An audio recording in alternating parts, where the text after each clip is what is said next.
Te ütlesite, et Isamaaga tehakse praegu eksperimenti. Miks Isamaaga? Aga see on minu küsimus uurimisasutustele. Vabandust, see ei ole küsimus minule. See on küsimus nendele kokkadele, kes praegu on asunud seda suppi keetma. Sest vaadake, meil on olukord selline, et meil on tegelikkuses praegu erakonnaseaduses on väga selged läbipaistvad reeglid, mis kõneletakse ka sidusorganisatsioonidest, see tähendab erakondade loodud organisatsioonidest. Ja nüüd on tegelikult prokuratuur loonud ise juriidilise konstruktsiooni, et ka mingi muu MTÜ, kus on ka poliitikainimesed, erakonnaliikmed, et selle tegevus võib olla kuidagi omistatud erakonnale, erakond kannab selle eest nii-öelda vastutust, kui ta siis tegutseb, et erakond saab nii-öelda, mis on siis ebaseadusliku teenuse või ebaseadusliku annetuse.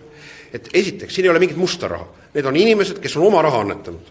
Teiseks on, kui võtame näiteks Parvel Pruunsilla, kes on annetanud mitu miljonit eurot ajajooksul erakonnale, ja nüüd on siis prokuratuuri loogika, et vaadake, nüüd ta tahtis kuritegu sooritada, nüüd ta selle ühe raha annetas tegelikult siis näed selle MTÜ kaudu.